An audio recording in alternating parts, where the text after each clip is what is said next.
Welcome everyone to episode number 56 of the Livin The Dream video podcast. I'm Rishi Barran with the Dan Patrick School of Sportscasting, and my guest today, I mean, I don't know how she fit me in on her schedule because she's doing everything. Lives in the New York City area, has been amazing creating her own content since she was young. And now she's getting a lot of opportunities from hosting to working in commercials, ads, marketing, all that kind of stuff. We'll dive into all of it, but also a student that I learned a lot from with everything that she does in the esports industry and has really made a mark and made us proud. I'm talking about Mia Eremita. Mia, thank you for your time today and for joining us here on the Livin The Dream video podcast. No, thank you, Rishi, for having me. I was so excited, as I was saying, when you reached out. I was so excited to finally talk to you because we haven't chatted in a while. No, I was excited too, and I've been thinking about this for a while, so I'm glad that we could connect. And it's cool to see your background too. There's always color in Mia's world. She's super creative, and she does so much content creation, which we'll get into later. But she's a freelance host and creator, working freelance for numerous different things. We'll dive into all those details, but let's start at the beginning. Where did your dream of being involved in esports and media start? I think like for as long as I could remember for sure. But it kind of started when I was little. Once social media like started to become popular, I think like in 2013, and I was like in fifth grade when Instagram first came out. But I immediately, I mean, I don't think as a 13-year-old you should be posting on Instagram as much as I was, but I used to post so many videos of like shows I used to watch, and then I taught myself how to like edit movie trailers and show trailers on like Adobe Premiere when I was like 14 or 13, and I learned like how to edit on After Effects after that as well when I was in middle school. So it's been a long time running, and then my dad actually started working on TV when I was also younger, probably also around the time of middle school. He worked on HGTV, which is the home network, and he used to fly back and forth filming in North Carolina, and I went to one of his sets. I was like, oh, this is so cool. This might be something I want to do. Originally, I wanted to do news, and I joined my high school's broadcasts like network for the morning announcements. And I was like, oh, this is cool, but news was too serious for me. And like I'm very like upbeat and bubbly person. So I'm like, I still want to do on-air talent, but I need to find something that's not as like serious, like sit down, read the script. Okay, next topic. So I kind of thought like, oh, let me go into entertainment. And I love entertainment, like as the full umbrella. I'm talking movies, music, and it just so happened games fall under the entertainment category as well. When COVID happened, as you know, everything like shut down. Like nothing was being broadcasted. The only thing being broadcasted was video games because you could do that from your house. So all of my practice started with gaming. And hosting started with gaming because I was class of 2020 and I had no other opportunity to do anything else. And from there, went down a giant rabbit hole. So sorry, that was a long-winded answer, but it kind of started when I was young and it only evolved since then. We mentioned your father and the fact that he was involved in the industry. What Yeah. kind of influence did your family have on you growing up in the Staten Island area? Yeah, so I think like my family in particular, I can't talk for all of Staten Island because I feel like it's the least artsy place ever on earth. But my family is very into the arts. I mean, like my cousin has his own music media company. My dad, again, worked on HGTV as on-air talent. My brother went to school for animation and he does art. And like my other cousin does like commercials for Michael Kors and like brands like that. So I've grown up around just like being in the arts and surrounded in the arts. And it definitely had, like an effect on my creativity because someone in my family was always creating something and I wanted to be involved in it.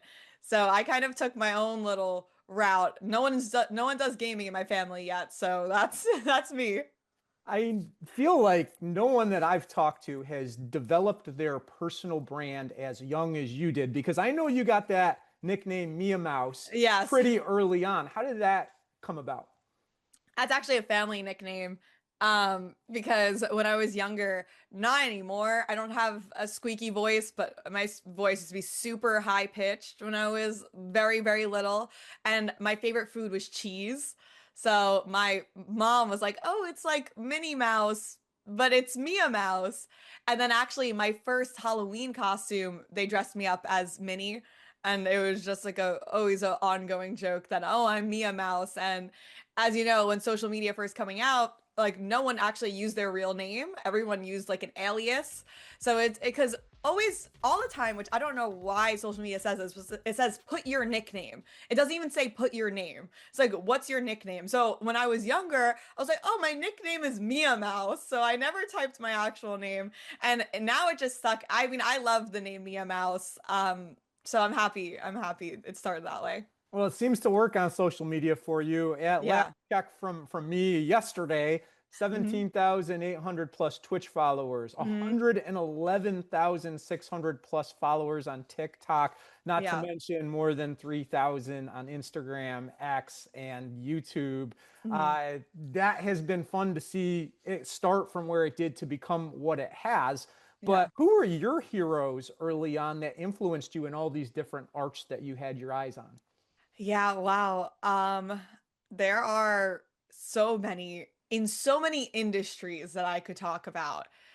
If we're talking about like regular traditional entertainment media, it's always been Jimmy Fallon. I think growing up in, the tri-state area, Jimmy Fallon is known everywhere, but specifically in New York, like I grew up wanting to go to his shows and like wanting to go see either Jimmy Fallon show or the Today Show, and just like the hosts on the Today Show as well were super inspiring and how they talk to like musical guests or whatever is trending at the moment they'll have on their show and interview them. And I always like how all of their questions are always directed for the people that enjoy that piece of content. So if they are like interviewing a TV character like star, they'll be like, oh, like the fans want to know, and they talk through the fans and they are that like bridge. And I think that's really cool. So I think Jimmy Fallon, the Today Show people, as well as for gaming, actually what started for gaming for me was actually YouTubers. Like when I was growing up, Minecraft was really big, and I watched a lot of Minecraft YouTubers. One really big one, and this is gonna sound silly. Her name is Aphmau. It's Aphmau. And she's just a YouTube creator who used to do like write scripts between characters, and they used to exchange the script on Minecraft. And I thought it was really cool how she created her own story, but within a game. So she inspired me to do videos, actually. So I guess she's my inspiration in that way. And if we're talking about inspiration for gaming, Yinsu Collins is the Valorant Champions host, as well as Shokz, SJOKZ, is the League of Legends host. And they are both phenomenal people. I've met both of them, and they were my inspirations for a long time to get into gaming hosting. Well, early on, you got to start somewhere, right? So you mentioned Yeah, Minecraft and yeah. YouTube work that you did too. What was the earliest version of Mia as a broadcaster? A broadcaster or creator, same thing? Creator, yeah, Creator? creator. Okay. Creator, oof, it was early. It was very early on, actually. I had to have been like 10. So I was filming videos. No one watched them. I was filming them, but like I didn't post them anywhere. And I just like pretended to be a YouTuber. And my mom thought it was so cute, and I used to show them to her. Well, that's Mia Eremita. She is always fashionable. It's cool seeing all her social media. She's got a different look all the time. And Mhm. I read that you wanted to be a fashion designer early on. Yeah. How did that shape your creative mindset and contribute to it? I think I just went down the line of every creative job possible. I was like, oh, artist, fashion designer, model, uh, broadcaster, YouTuber, streamer, like it just keeps on going down. So when I want to say in like the seventh grade, I got super into sewing because my grandma loves like used to be a seamstress. So I always went over her house, and whenever had a hole in something, she's like used to fix it for me. And I said, Nonna, like I wanna help you. I wanna be the one to like fix everyone's clothes and stuff. So she bought me a sewing machine, and I bought like a bunch of fabrics from stores, and I used to practice sewing. And I ended up going to like a design school for a summer, and I fell in love with designing outfits, putting together outfits, and I still am. Like I own so many clothes. But it's just, I think it wasn't completely my calling. I always wanted to be like, again, in front of the camera. So anytime I work behind the camera or like behind like just behind anywhere, the behind the scenes aspects, I think it's really cool. And I still love doing the behind the scenes stuff, but I always get jealous of the person I'm taking pictures of. Like, I want to be that person instead. It doesn't mean don't love it, but I feel that like jealousy whenever I used to do that. So I decided I want to be in front of the camera, and I could still incorporate fashion into the way I look. Well, I think that's one thing that makes you stand out, though, is while you wanted to be on camera, you really put your heart into whether it be editing on Adobe, putting together Hmm. picture montages, Yeah. things like that. How does that work behind the scenes that you've done help you with your on-air personality? I think if you don't understand the behind the scenes, you'll never understand in front of the camera. And that's that. Yeah. Well, I mean, you mentioned that creative process too, though, like diving into it. I assume like when you're putting together pictures and editing different videos, this is all stuff coming from your personal experiences to start. How did that tie in what you were doing kind of in your life, tying it into the arts? Yeah, I think Ad Adobe is such a good tool to just know in general. Whenever I like am making content, or even when I go on like family vacations, I'm or anytime I go on family vacation, I already get the title of I'm making a montage for the family vacation. Like they're like, "Oh, Mia, I'm looking forward to your montage at the end of this vacation," because it's just kind of what I've been doing for so long. I think learning just like Adobe, whether it's Premiere, After Effects, Photoshop, is something that you could use in all aspects of life, not only in work. But I also think it's really good for building a portfolio. You know, your on-air talent could be so good, and you could have such a great personality and be super charismatic, but at the end of the day, like say your reel isn't edited to the same energy that you exude as a person, then it almost means nothing. I don't want to say it means nothing, but it's very, very 50-50. Post-production could like further something or lessen something with the way that you edit it. And I think it's something really important to look at. Well, I know recently you've gotten a lot of travel opportunities and you just brought up family Yeah. vacations. What kind of Mhm. places did you go when you were a kid? Oh, we traveled a lot. My mom used to be a travel agent, so she like always was on the go. She's always like, "Oh, let's plan family vacations." My mom and her entire family are born and raised in Sicily. Oh, Uh, wow. yeah, so I have a lot of family in Sicily. We go a lot. I went last year. I'm going this year again. I've gone around like 6 times to Italy. We used to go on a lot of cruises, just like around anywhere, Bahamas, Mexico, Bru- all of that good stuff. Been to a bunch of places in Europe, yet to travel to Asia. I would love to, but soon, soon. Well, the work that you're doing now really travels the globe as well. And Hmm. I'm going to imagine that being exposed to different cultures and different places. I know for me personally, when I've gone out of the country, it's opened my eyes to a lot and really understand myself better, not just the Hmm. world. How did being exposed to different cultures shape you? I think it's really interesting, once you do travel, no, like not one different country or place will think the same as like where you're from. And honestly, growing up in Staten Island, which is a very small borough in New York, where a lot of people just never leave Staten Island, it's almost very closed-minded. And once you go and travel to especially different countries, you realize like there's a whole nother way of thinking. And I think because I did travel when I was younger, it sparked just more creativity in me than what I would have had if I would have just stayed at home all the time.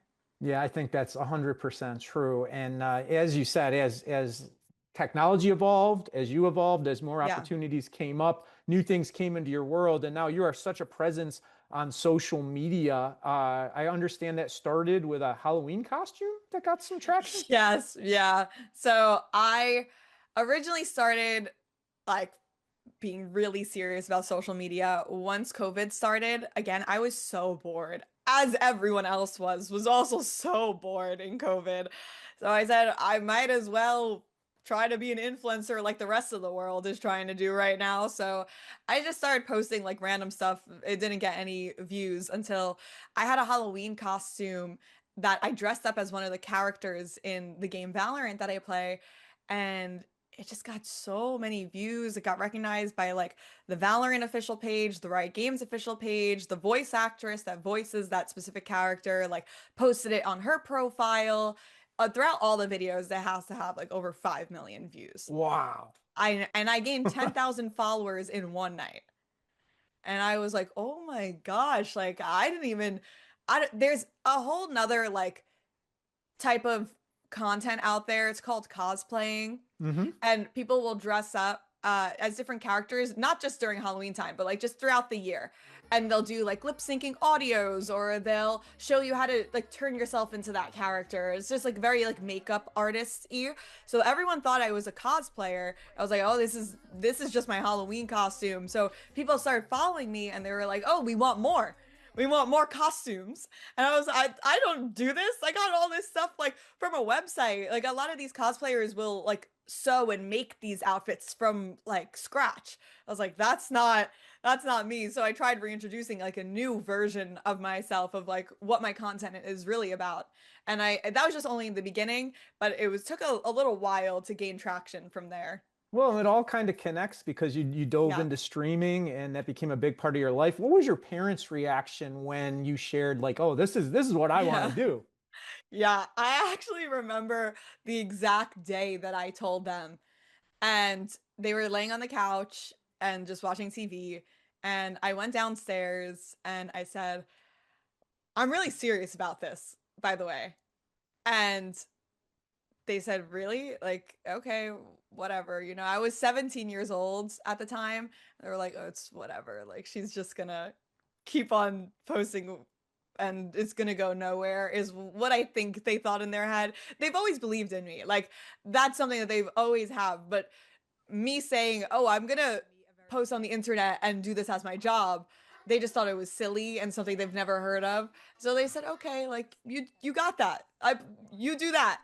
Show it to me." And it kind of just went like that. And now they said like it's kind of crazy. Like I never would have thought there was this whole nother world out there, but they're super supportive of me. That's great. And I do think like different generations, it's kind of hard for people to grasp it, right? Because they think about, Yes. okay, well, when games were around when I was young, this is what it was and all that. But what would your message be to other people of different generations that are kind of trying to understand the culture? And I think a lot of times, people are misunderstood that are from Yes. different generations. What would your message be to them on why it's so important? I think not only with games, but just like with content creation as a whole, a lot of like maybe older generations, it's harder to explain on like how it's a job. So when people ask me like, what do I do for work? It is, it is the hardest thing ever to answer. But what I message I would tell any older generation is maybe when they were growing up, there were celebrities that used to do commercials and advertisements, and they used to be the only face on the internet, were like celebrities from music stars to movie stars to whatever. Now there's a whole nother genre of micro celebrities where companies such as, we could take Samsung, for example, where Samsung would pay maybe two celebrities their entire budget. Now maybe they could employ 20 micro celebrities in their own niche. Because now you have like celebrities, right? There's a music celebrity that maybe is now doing something with food. Kind of makes no sense why they would even do this advertisement in the first place. But now you have 20 food micro celebrities that can now get paid what that one celebrity would have got paid. And they're even better at that niche. So I think when you think about it that way, it's just it opened up a lot of jobs to what used to be Yeah. hired by one person is now hired to 20 to like even 100 people, depending on how much that one celebrity was getting paid. That's Mia Eremita, 2023 National Collegiate Shoutcaster of the Year. One of many honors we will discuss later on. But before we get to that, before you came to Full Sail, you went to another school, Marymount. Yes. What were your main takeaways from being there? So again, I was class of 2020. It was a little hard graduating high school and going into college during such a rough time, especially wanting to work on camera. Like I was promised a lot of stuff when I went to Marymount. That unfortunately it's not even a school anymore. But I was promised an internship at Good Morning America or the Today Show or Hmm. NBC or one of those. COVID hit, no Hmm. internships were happening. No one was even going to work that actually worked there. Like it wasn't even, oh, internships are closed. No, like these people, it was only the anchor that was allowed in and maybe a cameraman. And no one Hmm. else was allowed to go in. Hmm. And for a long time, Manhattan was kept at 25% building capacity. So only 25% of the actual capacity of the building was even allowed to go into work. And so I kept on asking my um, guidance counselor, when is this going to be over? Like, when can I get an internship? Because I'm going towards the end of my sophomore year now, and there's no talks of an internship ever happening. And obviously, like, college is great, but if you're not going to get a job after college or know where you're going after college, what is even the purpose of it? So I think I got very lost and discouraged because they said you could do like an online internship, and I can't do online. I don't feel a connection with anyone. I just feel like a face on a screen. I feel like you can't feel someone's passion through the screen as well. So my mom actually knocked more sense into me than anyone else. She was like, Mia, like I know you love Manhattan. I do. I think Manhattan's a great place for like creative people and a great place for TV. There's so many studios there. So I will forever be a city girl at my heart. And she was like, you should go to Florida. And I was like, no, this is not my vibe at all. Like to go from the city, like Manhattan, to go to like, obviously Orlando's still a city, but so different. Like I used to walk everywhere and then I was like, I have to like drive everywhere now and whatever. So, but I going to Full Sail was the best decision I ever made, or my mom actually kind of made the decision for me. She was like, "No, you're gonna thank me later. You're gonna thank me later. This is not worth it." Yeah, So, well, I mean, it sounds like she knew a school that was right for you. How did, you and her and whoever else was involved kind of come up with Full Sail as the yeah. place for you to go? Actually, it's been my brother's dream school to go Hmm. to.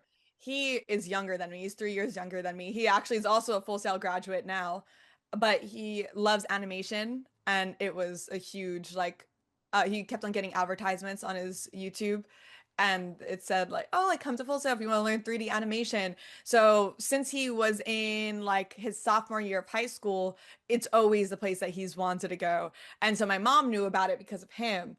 And so did her own research and was like, Mia, like I know nothing about sports. I think that was the biggest thing that I was like, I don't know if I should really do this, is because I was just going for general broadcasting and I was really just looking for a regular broadcasting program, but I wanted everything the sportscasting program had to offer, just without the sports part.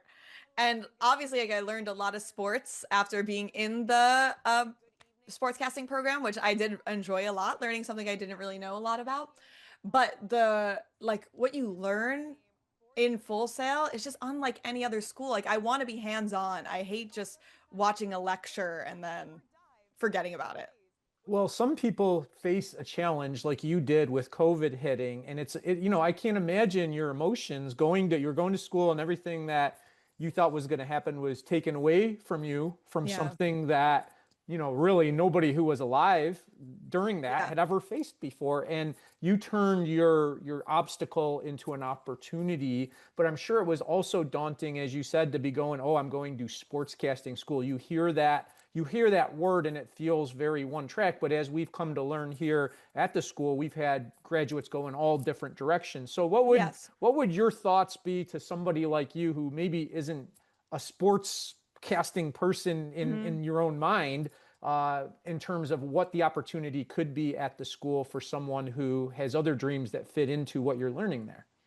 I think it's good for anyone who wants to be on camera, truly. Like, even though I did do some projects on sports, like thankfully so many of the professors, including you, were very open to saying like whatever you want to do, as long as you know you deliver it well and show me like that why it's worth talking about to even someone who maybe like doesn't understand it. And I always try to like whenever I'm telling a story to always think about my viewer knows nothing what I'm talking about. So I think it's really good to try to practice that on other people as well. So like maybe how like I would talk about it regularly to someone else that knows gaming.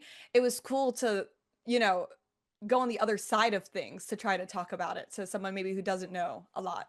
And another resource that you are all about and ready to go after Armada here at Full Sail University, the esports competitive team, and being able to be with people who had very similar interests. What doors did that open for you? Yes, I think not only because I do gaming, I'm not saying this, I think it's good for anyone that is in broadcasting, in Full Sail to join Armada because the opportunities I got through Armada, I mean, I was freelance hosting throughout Florida. Like I went to host an event in Universal. I went to host an event in Miami because I was doing like all of these opportunities through Armada. And a lot of them were gaming conventions, but I actually hosted, which I don't know, I think someone could have done it much better than me in the sportscasting program, but I hosted the Chell Challenge, the NHL Challenge, which is hockey, obviously. I know nothing about hockey. And this guy flew from somewhere in Europe, I forgot, but just to come play this other guy from America, and they were playing hockey on the game. And I had to host it and interview it. Yeah, I know games, but I know nothing about hockey. And I think like someone in the sportscasting program that doesn't know anything about games might be like, oh, I don't know. Like maybe I don't want to join Armada. I don't know anything about games.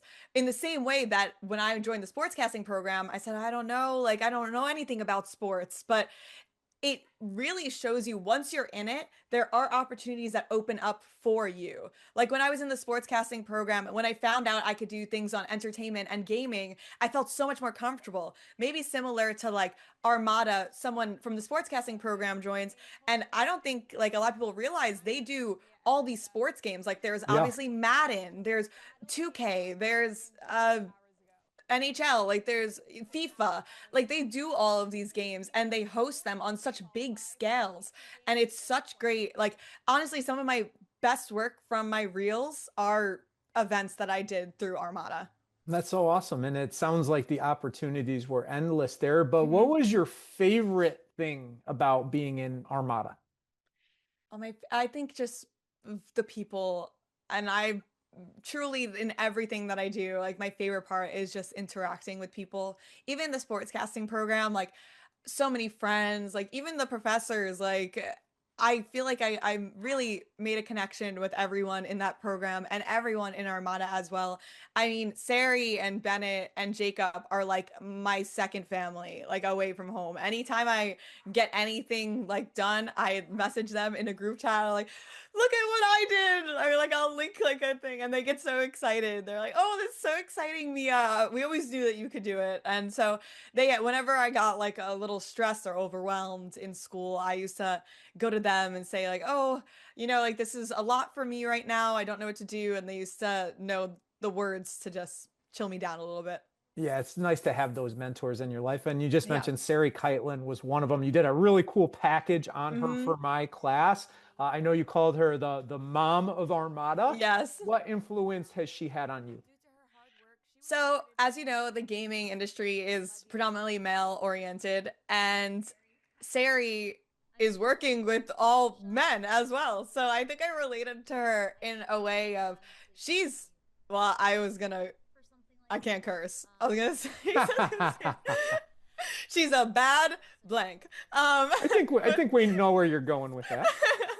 But she is great. And she just shows me that like no matter what, no matter how intimidating a room could be, where you think like maybe no one would listen to you, to like just speak my mind, say what is on my mind. If I have an idea, don't be afraid to share my idea, because I think a lot of times I always got scared that, oh, maybe no one will take me serious because I do gaming.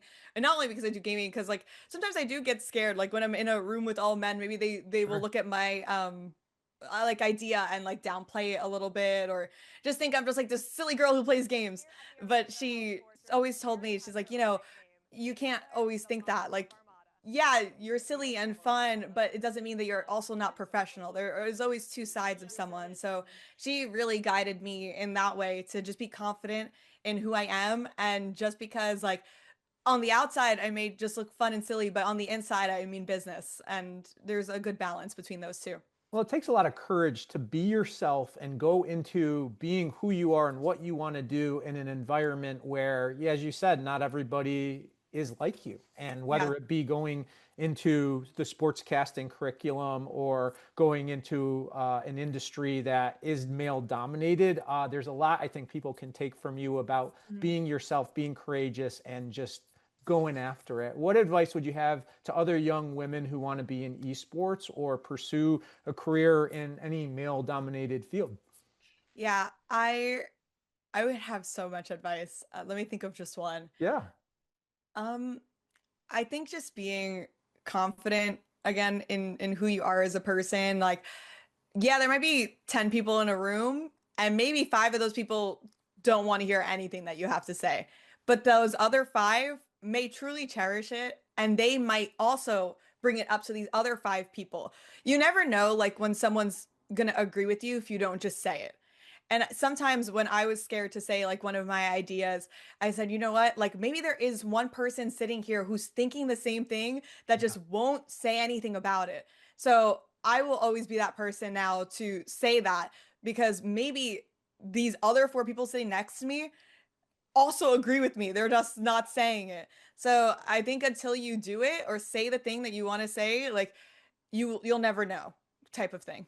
Yeah, and you had so much experience, so many things you did. You did a lot of work behind the scenes in our Hmm. studio and everything like that. But when you have to face the stuff you didn't know about, the sportscasting stuff, the specific sports that you didn't, Hmm. you took it in stride. You went after it. You did it. What did you take from being in uncomfortable positions and still like trying to do the best you could to do the research you needed to put out a good product with those particular activities?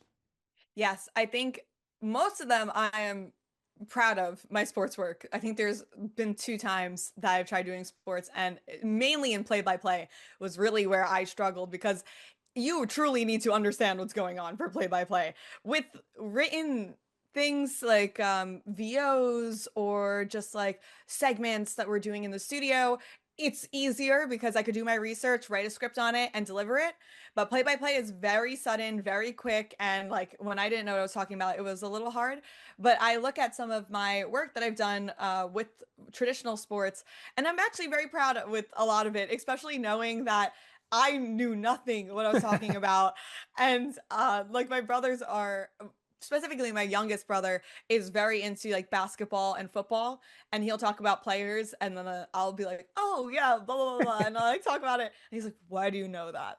And I said, I think you forget I went to school for sportscasting. I'm surrounded by people that talk about this 24/7.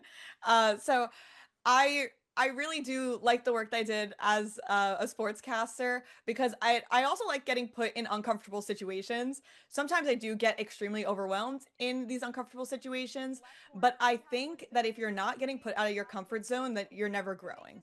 So I think whenever I uh will get too comfortable in an area, I feel like I'm not growing anymore, and I will actually start putting myself in uncomfortable scenarios to see myself grow further.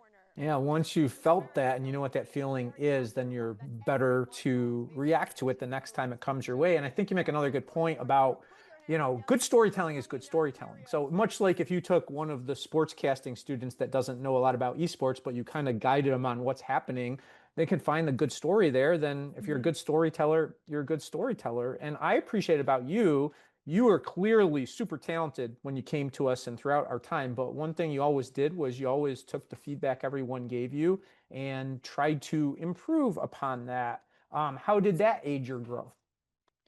I think a lot of the feedback was so valuable to me because I got to see myself through eyes of somebody else. Because I think you get very used to yourself, the way that you talk and the way that you look. And you get so used to it that sometimes you don't see like anything wrong with it, or even if you try to find something wrong with it, you just don't know if you're in your head about some things, what you're overreacting about, when what you're underreacting about. So it's such great like constructive criticism that a lot of the professors, I think a lot was so useful, but also at the same time, like I had to rewire my brain a little bit because you're so used to talking one way for so long. And then, you'll be like, oh, put an inflection in this part of your voice. And it like I will never forget. It was driving me crazy. I think it was vocal training two, maybe, with Christine. And I was like, I can't do this inflection for the life of me. And I went home to practice inflecting my voice in the mirror for so long. And the more I recorded myself, because apparently I end on like downs a lot when I speak, but I also used to have a very thick New York accent, which, fun fact, Full Sail got rid of. I don't have that much of an accent anymore because I was pronouncing my words like very like slang-y almost, especially being from Staten Island. I had that very thick like edge to me. But when I speak, I still end on all the downs because the New York accent ends on a lot of downs. So I learned a lot about just the way that I speak and didn't realize like how much me growing up in an area affected my hand movements. I'm already talking like this, but like it made me very like understanding of, oh, maybe I shouldn't talk with my hands up here. I should keep it more down here to be more professional, or the way that like I move my like smile. I used to just like never smile. I used to only like keep it like down here, and I realized I looked so unfriendly to talk to. So I was like, oh, if I smile more, I'll look like more friendly to talk to. And all the professors gave me all these tips, and I even use a lot of it now. Well, from being at the beginning, coming into the program, and even before that, when you started streaming, you got to start from somewhere, right? You don't have Yeah. anybody to start that's watching. And then as you got toward the end of the program, you start seeing all these things happen. You're getting all these views on your content. hmm You're getting these awards, which we'll get into more in a bit. How did it feel to get that payoff that your hard work was starting to build towards something? Yeah, I towards the end of the program, towards the beginning of the program is like when I really got super into streaming, and I told myself by the time this 20 months is up, this is the only chance I'm giving myself to make this social media thing work. If it doesn't work out and I don't grow anywhere in these 20 months, then I will just go get a regular job like I've always thought I was gonna do. And I really went like I was going. Like I kept on going, and I was posting multiple times a day, streaming every day, no matter what time class ended. If class ended at 9, I was streaming at 10 and to like to 1 o'clock in the morning. I did not have a good sleep schedule at all. But at the end of the program, I seriously like everything started picking up, and a part of me was like, I should go get a job because yes, all this good stuff is happening, but I'm not making as much as I want to make. And I told myself maybe I should just let it go. And a lot of people talked me out of it. A lot of people said, you're already in a spot where so many people wish they were in, and you should just go for a little bit longer. See what it's like without doing school at the same time as doing content. Because I did go do like two interviews with two like news companies. One was in Full Sail actually, and I got offered two jobs. And I really sat down with myself and said, should I take this job in Chicago? Do I want to move to Chicago? Do I want to kind of ditch everything that I've been growing for the past 20 months? And obviously, I came to the conclusion of let me try a little bit longer. And I think a lot of the arts and just like broadcasting is see how far you can make it. Like you might not be making the amount of money you want to make, but it's the success comes first and the money comes after, unfortunately, with a lot of this stuff. So after I did that and I got accepted to like a program with MasterCard with doing that internship, I said, you know what, I chose the right path. I think I was supposed to keep on going and trying a little longer. And the way that I thought about it was a lot of people go to school until they're 25 and Full Sail, you finish school so fast. So I said, you know what, I would have been in school right now. Like I always told myself I was going too slow in life. Or I felt like there was already so many people younger than me that was successful. And I know it's really bad to look at other people's lives and it's not something that you should do, but I think being human, you'll constantly compare yourself to other people's successes. And not that I was like jealous, but well, I guess in a way I was jealous, but I was happy for them at the same time. I just wish that was also happening for me. So I think I grew to realize that everything's happening on time. I'm not running too late, and everyone's different in their own lives. Like you're never running too late. You're just on time. Well, you stuck with it. You stayed with your heart. You gave yourself a chance to do what you really want to do. And now the opportunities are lining themselves up for you. What's it been like living the dream right now? Yeah, living the dream is oh, definitely a statement. I definitely think that I could be living more of a dream maybe in a couple of years, but the opportunities have been really, really cool.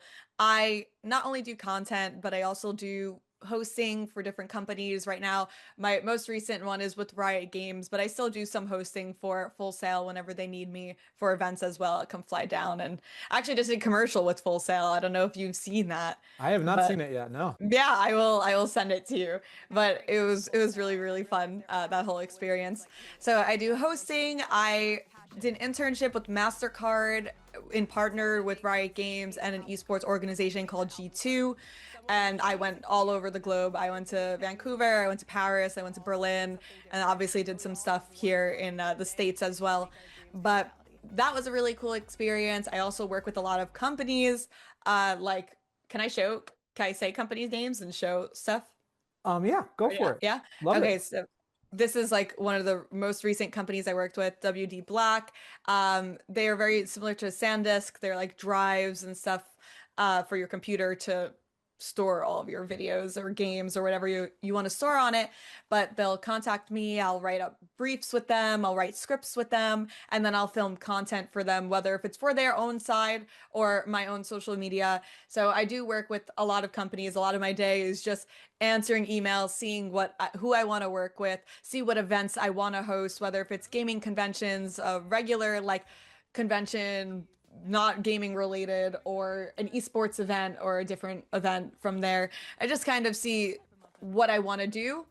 As life as a freelancer, that's what you do all day. Is like, is this worth my time? Is this not worth my time? That's what I feel like right now.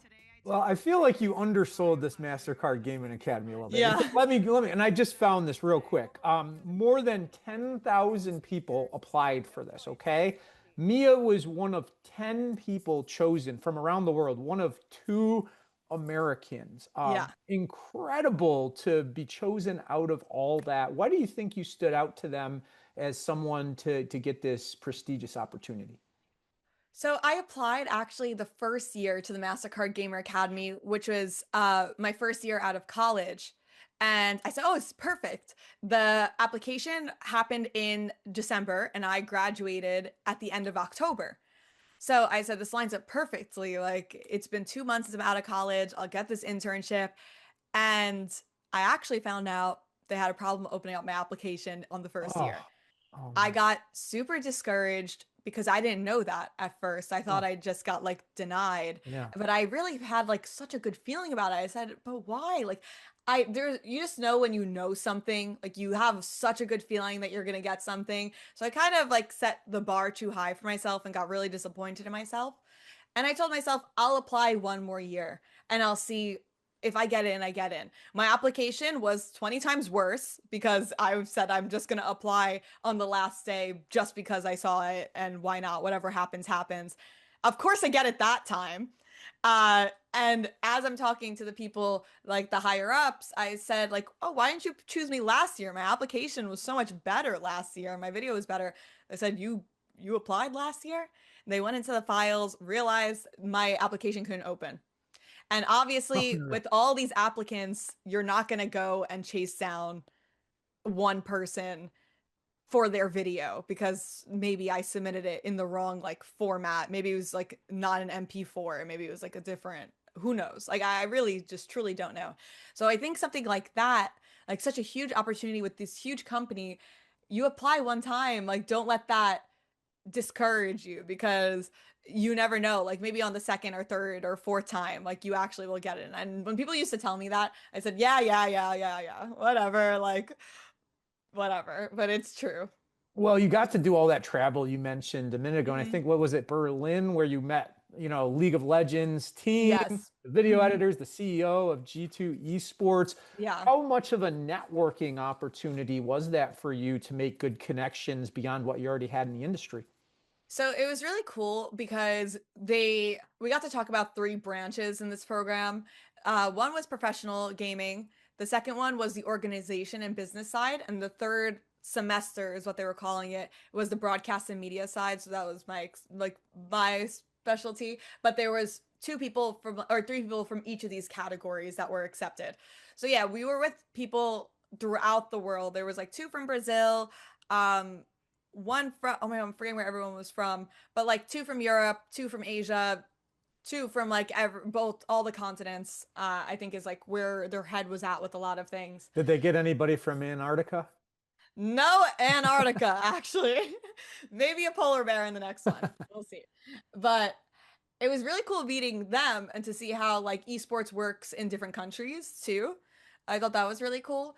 But so the first one, we went to Berlin to learn about pro gaming, and we met like the pro gaming teams and stuff like that. I got to meet also the Valorant host. We went to some Valorant games, and then the next trip was learning about the organization side of everything and the business side. So we talked about a lot of statistics and analytics and all of that fun, boring things that everyone talks about. That was in Vancouver. And then the third one is when we went to Paris and we went live to go Wow. watch, yeah, Valorant Champions. And we got to talk to all the hosts and all the interviewers and go behind the scenes to see how much really goes into like one of these esports events. And like there is a lot of people that work behind the scenes to make like one event work.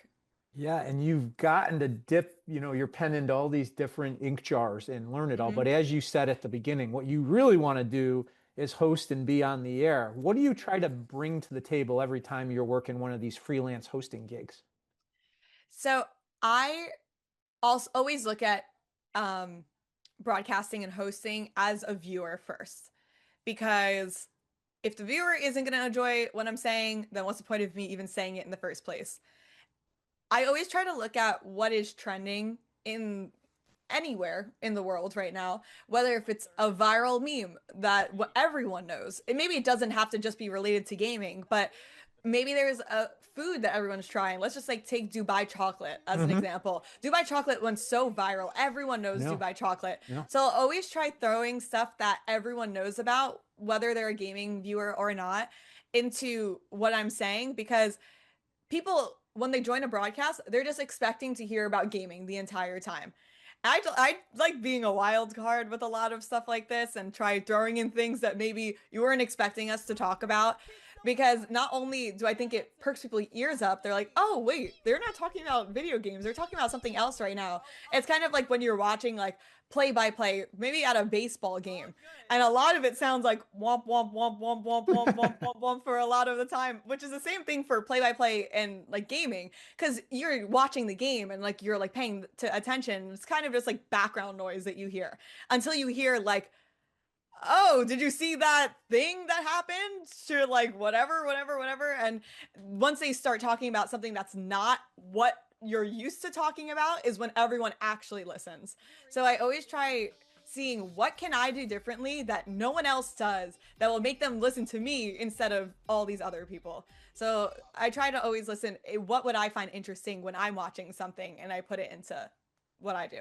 And it's a value proposition too. If you're doing something different than everyone else, you're offering something different than everyone else. And I can imagine that is a similar philosophy that goes into how you built your brand with all the Hmm. social media and all the people you have watching you, your viewers of your streaming and all that. What advice would you give to people trying to build their own personal brand to stand out the way you just brought up?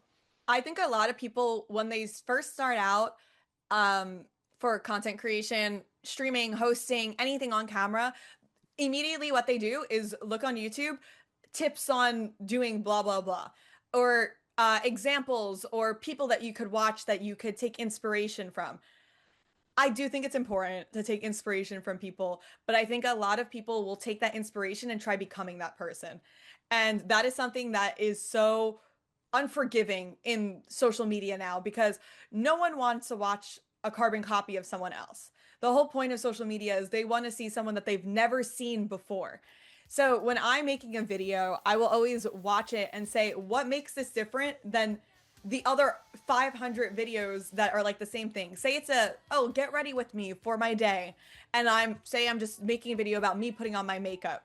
What is different with the way that I'm putting on my mascara than these a million other girls putting on their mascara? So maybe I'm talking about something while I'm doing it, or maybe the mascara is actually bright blue because not everyone's putting on bright blue mascara. You need to like take what is trending and what is popular, but you need to alter a little something to make it yours. Well, I think you just gave us a sound bite to use for content in class for a while. So that was awesome. Really good and a very well detailed way to stand out and just do something a little different. And that's something I really admire about you is you're willing to take those risks and see how they work out. And it's worked out for you. And to the point where now you're getting all these different types of opportunities, on-air work for Mhm. commercials and advertisements. How is that different than the mindset you have to have for these hosting gigs and other on-air opportunities you've had? In a way, they're different, but in a way, it's the same as well. For a long time, I suffered with like an imposter syndrome almost because I said, oh, the Mia I am when I'm streaming playing video games is a different Mia than when I'm on air and a different Mia from when I do commercials because I kept on like trying to change my tone of voice, the way that I spoke, because obviously streaming is so casual, even though it's in front of like a camera, like I'll curse on my stream. I can't curse on live, obviously, and I'm very well aware of that. But I think I was sometimes being too professional when I was hosting. And I realized when someone comes watch my stream, if they are a viewer of mine and they see I'm hosting this event, I can't be a totally different Mia. They need to still recognize me from stream, still having that really fun and upbeat personality and making these silly jokes, but I have to make myself professional, but not cookie cutter. And I think that's very important is to not be cookie cutter because everyone could be cookie cutter. Like, not saying to go crazy, but you need to throw your like little spice in there. And maybe not everyone will like it, but I think that's what's really nice about celebrities, hosts, whatever you want to talk about is think about the people that are really, really loved. They all are like have their own personality. They're not cookie cutter. But a lot of these people, like who can I take for example? Like The Rock, for example. He has this brand and personality. Same thing like John Cena has this very big brand around him. I think if you are heavily hated, you're also heavily loved. If you're cookie cutter, no one really has a an opinion about you. Yeah, no one doesn't like you, but at the same time, does anyone love you? Because you're the same as all these other people. So, like John Cena, for example, is super, super loved, but some people say, oh, his personality is too much for me. I can't do it. And that's okay because maybe there's someone who is the complete opposite of John Cena. John Cena lovers aren't going to like this person, but this person's going to have a lot of lovers because this person has a lot of haters. A kind of weird way to put it, but that's kind of how I look No, at things. that makes sense to me. And you've Hmm. already gotten to do so many things, but what's been your favorite moment since, let's call it turning pro? What's been your favorite moment in all of these different industries that you've been part of? I don't know if I spoke about, I know I spoke about it with you, but meeting people is the best thing ever. Because you never know in this industry, like who you're even talking to. Sometimes I talk to people that don't even realize they're CEO of companies, and I'm just talking so casually with them. And a lot of opportunities arise because you talk to people. And I know everyone always says like networking is the key, and I've heard it a million times when I was in Full Sail, but now I'm preaching it.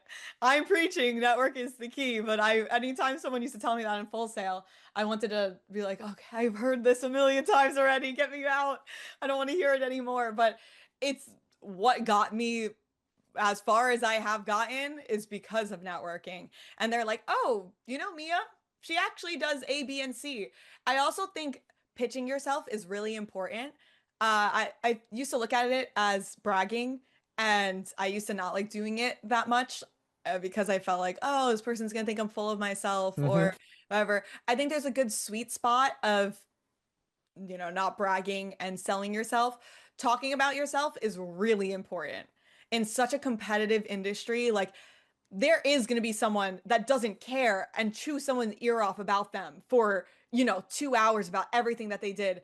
And yeah, maybe you think that they're annoying, but they might get that job over you, even if you're more like qualified for it because they just talked about themselves for longer than you. So it's very important when you're talking to these people, have that sweet spot between, you know, bragging and selling yourself. Well, it's nice to hear that the things that might be kind of eye roll moments in school because you hear them so often, Yeah. you've kind of learned what they actually mean to you now. Mhm. And now with your life experience, you can put your own twist on what they mean in a way that's Yeah. positively benefiting you. Whereas prior to that, it might have felt like a little bit more of a cliche that people were sending your way. Now you have like Mhm. a real feel for it. That's amazing. Yes. A lot of cliches that I learned in school, I'm like, oh, that's what they Yeah. meant about this. Yeah, yeah. But you've always been about personal growth, and that's clear in your work. What do you feel you've improved on the most since you graduated? Mm, yeah, I think working on myself is so important. Uh, Again, when you're watching yourself 24/7, which is what I do because I edit all my own work, and when I'm not streaming to an audience, I'm hosting to an audience. And when I'm not hosting to an audience, I'm getting posted as a commercial to an audience. I'm constantly being judged.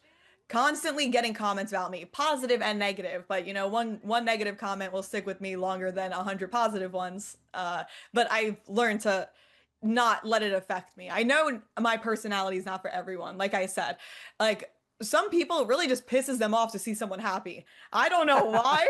Just because some people are miserable, they don't want to see people that are Yeah, it's, happy. it's so true. It And is. It is. and I know that's a big part of your brand too, is you want to be that positive person. You've Mhm. also done a lot to kind of benefit the communities that you're a part of. Why is that so important to you to be positive and be someone who is enhancing the community?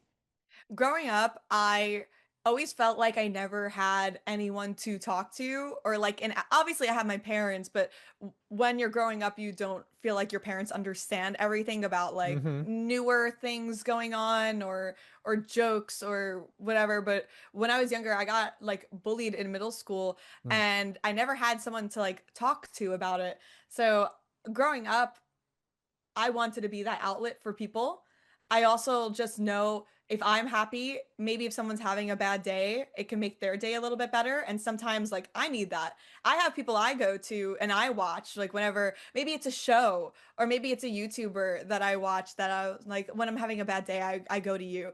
And people have told me that before. And they said, whenever I'm having a bad day, I turn on your stream and I know you're going to say something funny and I'm going to forget about everything about my day, and you're just like my little escape. And when people tell me that, like that just keeps me going. And it just goes to show you like that these negative comments just don't matter as much. Like there's people that I'm changing their lives in a positive way. Why would I pay attention to the negative? That's what makes this special is when you can know that you are making a difference to someone and it doesn't matter where they are or how many people it is. If you're doing something to positively influence their lives, that's really the most beneficial part of everything that we're doing here. And you mentioned building yourself. You were proud of building yourself. Part of that sometimes is knowing when to take your foot off the gas pedal, which is really hard to do when you're Yes. trying to make a name for yourself. And it's kind of hard to teach it, right, for us because it's Hmm. like we want you to put your foot on the gas pedal to be the best you can, but you also have to take care of yourself. What have you learned now that you've, had years of being part of this industry in Hmm. terms of how to make sure that you're not burning yourself out while you're trying to make such a difference? College is such a funny space of life, especially Full Sail, because it's not like a traditional college where you have frats and parties and sororities and whatever. Everyone is going there to get something done, and they are going to keep on, pressing that gas pedal until they get what they want. And the longer I stayed at Full Sail, the more that I became almost obsessive over my work. And I constantly wanted to see like what was the next opportunity I was gonna get, what video can I post to get further opportunities and like all this stuff. I like, was always chasing something, it felt like. And it's almost a very un healthy lifestyle because in school I was getting like 5 hours of sleep and like going off of like four double espressos a day, which was not good. And I just thought that was normal because everyone else around me was doing it. And it's not just Full Sail, it's like college life. Like it's just so normal to do that. And it didn't bother me in the moment because, my classmates were all living the same life and they were doing it. So I thought it was normal. And so when I moved back home is when my mom said, all right, we have to chill out. This is not what life is about. We're not supposed to work 24/7 because I kept on saying, no, mom, I can't go to dinner with you. Like I have work to do. She's like, it is 8 o'clock on a Saturday. You are coming to dinner with us. You need to stop all of this. And something I put in my head was, there's so many people around me that love me, whether if it's family or friends, and especially I'm Italian, so we have a ginormous family that constantly wants to hang out. Sometimes I have to say no to them because I'm not going to lunch with you at 12 p.m. on a Tuesday. But like other times I had to learn like I can take time for myself and time for yourself is so important because if you run yourself down and you burn yourself out, then not only are you not going to want to talk to your friends and family, you're not even going to want to do your work. You need a place that you could run away from your work, whether that be friends, family, a hobby, going to the gym, going to like, because especially like working at home, I stopped being active. I stopped going out. So now like I have my time where I go to the gym, I have my time where I go out with my friends, my family, and I will choose like one day out of the week to just do everything I need to do. And the rest we could keep to work, but good balance is important. So true. Well said. Well said. And that leads us into the final big question, Yeah. which is, what are your future dreams within the business that you've chosen for work? Hmm. I love everything I've been doing right now. And again, I do feel like if I talk to myself when I first started Full Sail, I'd be like, wow, you're so far up there. Wow. But for me, it feels like I've almost gone nowhere. I don't know if it's just because I'm looking at myself, but I just feel like I'm the same Mia that I was 2 years ago. But now all of this stuff is happening to me. And kind of what I said before, like success is different in everyone's eyes. And a lot of people will look inwards at me and say, wow, you're so far along in your career. And I just think I'm still at the bottom of it. There's so much I still want to do.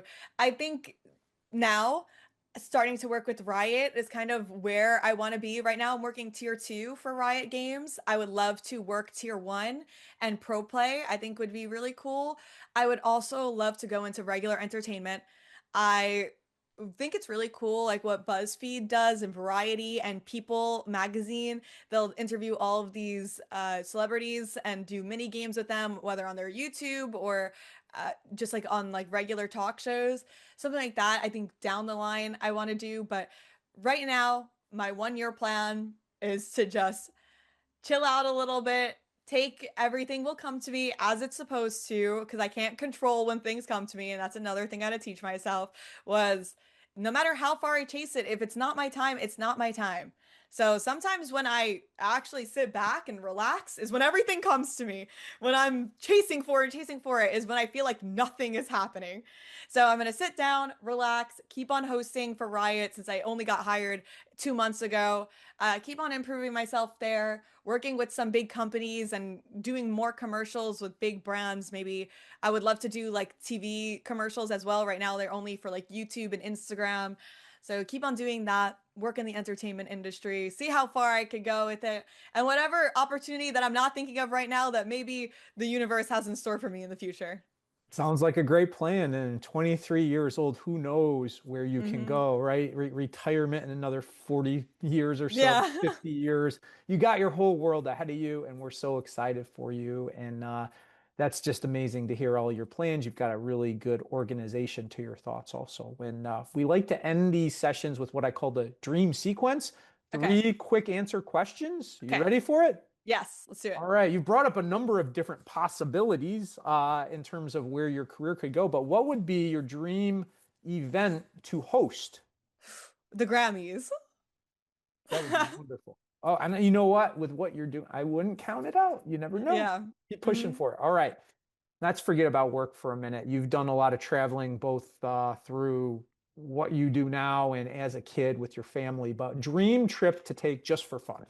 South Korea and Japan. Bam. Yep. Yeah, you mentioned to me earlier that you would like to go to Asia, and obviously there's so much out there in esports too. So Yeah, a there's a lot, a lot. lot. All right, final one. Dream Mia Mouse accessory or partnership with the Mia Mouse brand. I think about this a lot. And honestly, my brother told me, he's like, Mia, but these are so reachable companies. Like, you wouldn't want to be sponsored by like Lamborghini. And I was like, no, hair products, like any curly hair product and Nespresso, the Beautiful. espresso. Well, you already gave him an ad with all the cups of double espresso that you were drinking in college, right? So Exactly. you're Yeah. already on your way with it. Hmm. Awesome. Well, a lot of people probably want to follow in your footsteps and find the kind of success you have. What final advice do you have to anyone who wants their own path in the steps of Mia? When you mentally feel like you are 10 feet under, when you mentally feel like that, you're actually not. It's going to be over soon. And everything comes in strides. Everything will happen at once, or nothing could happen for 3 months. But once things happen, it's all going to be okay. It's going to be okay. Yeah, you hang in there. Good things happen if you're doing the right things. You're certainly doing that. Reminds me of a Thomas Edison quote. I don't have the exact quote, but Mm. he said many people don't realize how close they were to reaching their dreams before they gave up and they came just that short. But you keep pushing forward, and that's why Yeah. things keep happening for you. That's Mhm. Mia Eremita. We want to thank her for all her time today and sharing so many great stories, so many great pieces of knowledge that can help anybody watching this. She's living her dream. All of you, keep living yours.